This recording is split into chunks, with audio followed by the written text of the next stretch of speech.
श्री सद्गुरु महाराज की जय। बंदा गुरुपद कंज कृपा सिंधु नर रूप हरि महामोहतम पुंज जासु वचन रवि कर निकर। मेरा मुझ में कुछ नहीं, जो कुछ है सब तोर, तेरा तुझको सौंप के क्या लागेगा मोर। हे गुरु, संत में ही उपदेशामृत का 17वां गुरु महाराज का 17वां प्रवचन। धीरे धीरे रे मना, धीरे सब कुछ हो। प्यारे लोगों, आप लोगों को यह मालूम होगा कि मैं रविवार के रविवार इसी समय यहाँ सत्संग मंदिर में आता हूँ। संत मत का सिद्धांत बहुत छोटा भी है और बहुत बड़ा भी है। छोटा है तो गुरु ध्यान और सत्संग, बड़ा है तो श्री सद्गुरु की सार शिक्षा याद रखनी चाहिए। अति अटल श्रद्धा प्रेम से गुरु भक्ति करनी चाहिए।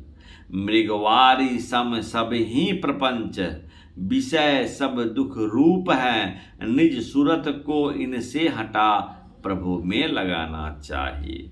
अव्यक्त व्यापक व्याप पर जो राजते सबके परे, उस अज अनादि अनंत प्रभु में प्रेम करना चाहिए। जीवात्मा प्रभु का अंश है, जस अंश नभ को देखिए। घट मठ प्रपंच जब मिटे, नहीं अंश कहना चाहिए। ये प्रकृति द्वय उत्पत्ति लय होवे प्रभु की मौज से। ये अजा अनाध्या स्वयं है, हरगिज न कहना चाहिए। आवागमन सम दुख दूजा, है नहीं जग में कोई। इसके निवारण के लिए प्रभु भक्ति करनी चाहिए। जितने मनुष्य तनधारी हैं प्रभु भक्ति कर सकते सभी। अंतर वो बाहर भक्ति कर घटपट हटाना चाहिए। गुरु जाप मानस ध्यान मानस, कीजिए दृढ़ साध कर। इनका प्रथम अभ्यास कर श्रुत शुद्ध करना चाहिए। घटतम प्रकाश ओ शब्द पट त्रय, जीव पर हैं छा रहे। कर दृष्टि अरु ध्वनि योग साधन, ये हटाना चाहिए। इनके हटे माया हटे, प्रभु से होगी एकता। फिर द्वैतता नहीं कुछ रहेगी, असमनन दृढ़ चाहिए। पाखंड अरु अहंकार तजी, निष्कपट हो अरु दीन हो। सब कुछ समर्पण कर गुरु की सेव करनी चाहिए। सत्संग नित अरु ध्यान नित, रहिए करत संलग्न हो। बेविचार चोरी नशा हिंसा, झूठ तजना चाहिए। सब संत मत सिद्धांत ये, सब संत दिल हैं कर दिए। इन अमल थिर सिद्धांत को दिल याद रखना चाहिए। यह सार है सिद्धांत सबका, सत्य गुरु को सेवना। में ही न हो कुछ यही बिना, गुरु सेव करनी चाहिए। जिनको याद है जानते होंगे, इसमें विशेष लोग सत्संगी हो, यही संभव है। दूसरे लोग कम आते हैं। पुरुष वर्ग में भी कुछ लोगों को पहचानता हूँ। सत्संग के द्वारा संत मत का ज्ञान कहा जाता है, जो संत सेवी जी शाही जी कहे होंगे। अब और कुछ कहने की बाकी है, बाकी कुछ नहीं बचा। बाकी बचा शून्य, इसलिए शून्य में चलो। यह एक रहस्य की बात है कि शून्य में चलो। शून्य ही शून्य कहे सब कोई, बिना शून्य कुछ काम न होई। शून्य कहते हैं खाली जगह को, अवकाश को। अगर हाथ पैर हमें हिलाने को कहे तो खाली स्थान चाहिए। यदि हम चलते हैं तो शून्य अवश्य चाहिए। बिना शून्य के हाथ पर कैसे चलेगा। बिना शून्य के हम कुछ बोल भी नहीं सकते हैं। बिना शून्य के मुंह बंद रहता है। लोग कहते हैं कि 3 लोक का संसार है। ऊपर आकाश है, बीच में संसार है और नीचे पाताल है। नीचे के तल का भी हिसाब है। अतल, बितल, सुतल, तलातल, महातल, रसातल और पाताल। हम लोग के ऊपर जो शून्य है उसमें भी दर्जे हैं। पृथ्वी चलती है, तारे चलते हैं, सूर्य भी अपने मंडल में चलता है। बिना शून्य के सूर्य देव का घड़ा भी नहीं चलता। यह तो ईश्वर की बड़ी महिमा है। शून्य सबका खजाना है। शून्य नहीं रहता तो पृथ्वी के ऊपर जो वृक्ष के घड़े निकलते हैं उनको अवकाश नहीं मिलता, ऊपर बढ़ नहीं सकता। इसलिए संतों ने शून्य में ध्यान करने के लिए कहा।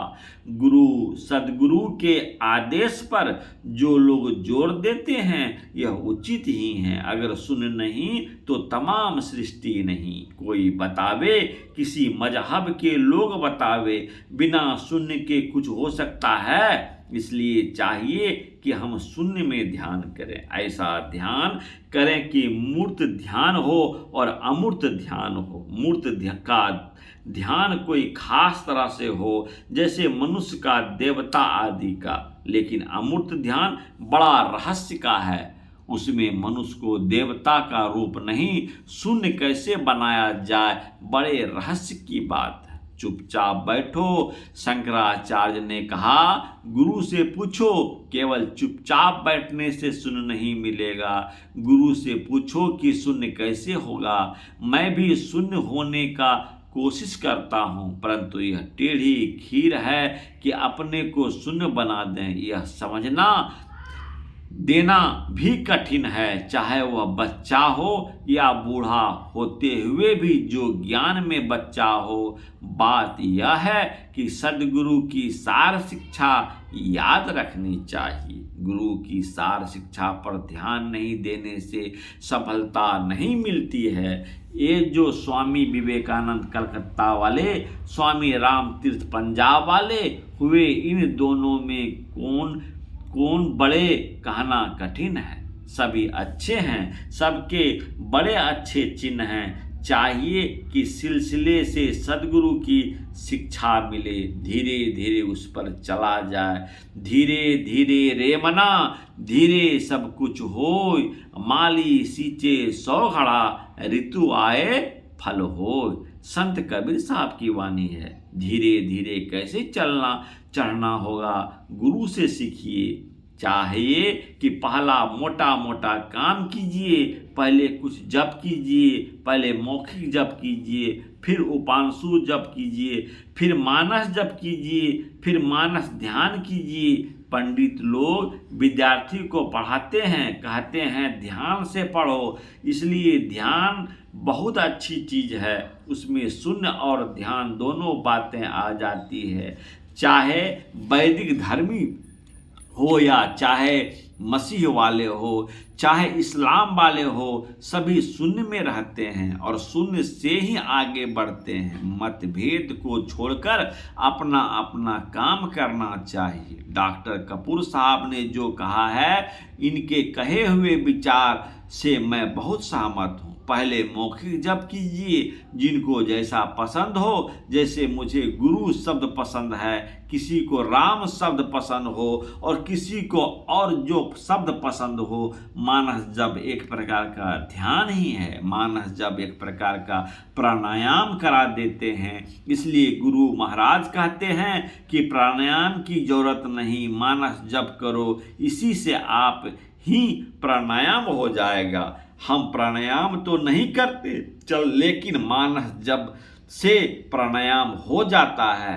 प्राण की गति को निरोध होता है। जब सांस की गति को निरोध होता है तो ध्यान आप ही आप हो जाता है। और जब ध्यान ठीक ठीक होता है तो श्वास गति आप ही आप रुक जाती है। ध्यान के लिए भी बताया है कि दूर से दूर 1 गज और नज़दीक से नज़दीक एक बलिष्ठ पर ठहराना बड़ा कठिन होता है। ध्यान करते करते जब दृष्टि बिंदु में परिणित हो जाते हैं तो स्वाभाविक सद प्रकट हो जाता है। तब साधक का भाग्योदय होता है और तब वह श्रवणात्मक शब्द भी सुनता है, ध्यानात्मक शब्द भी सुनता है और श्रुतात्मक शब्द भी सुनता है। इस तरह वह उस शून्य में पहुंचता है जहां ये सब कुछ का नहीं है, केवल चुप्पी साधनी है। योगा वशिष्ठ पढ़ो। श्री राम ने वशिष्ठ से पूछा कि ब्रह्मा के संबंध में कुछ कहिए, तो वशिष्ठ जी चुप हो गए। श्री राम ने पूछा कि आप क्यों नहीं कुछ कहते हैं, तो वशिष्ठ मुनि ने कहा, यह बोलने का विषय नहीं है, चुप्पी साधो, अपने को पहचानो, ईश्वर को पहचानो, दासत्व भाव, जीवत्व भाव मिट जाएगा। चाहिए कि हम गुरु के बताए मार्ग पर चलें। एक माई मुझसे कहती थी, अंधकार से पार कर दीजिए। पार कैसे करेंगे? ध्यान करो, पार हो जाएंगे। जो संत बताए हैं उसी को करो। संत को जो शांति पाए हैं, चाहे वे किसी धर्म के हो, उसमें सुचलन की, उत्तम आचरण की बहुत आवश्यकता है। जहाँ सुचलन है वहाँ भजन होगा, जहाँ भजन होगा वहाँ सुचलन होगा। कोई भजन करे और सुचलन नहीं करे, संभव नहीं है। अपने मन को सत्य पर टिका कर रखो, चाहे जो हो जाए। झूठ, चोरी, नशा, हिंसा और बेविचार को छोड़ो। एक ईश्वर पर विश्वास रखो। सत्संग करो, ध्यान करो और गुरु का सेवा करो। यह प्रवचन दिनांक 23/3/1975 ईस्वी को महर्षि मिहि आश्रम कुप्पा घाट भागलपुर में रविवार के साप्ताहिक सत्संग के अवसर पर हुआ था। श्री सद्गुरु महाराज की जय। प्यारे बंधुओं, अच्छा लगे तो जरूर शेयर और फॉलो करें, सब्सक्राइब करें और सब एक दूसरे को इस प्रवचन को सुने और सुनाएं और सुख शांति संतुष्टि परमात्मा की प्राप्ति होगा, शांति मिलेगा, सब खुशी रहिएगा, अर्थ धर्म काम और मोक्ष की प्राप्ति हो जाएगी। श्री सद्गुरु महाराज की जय।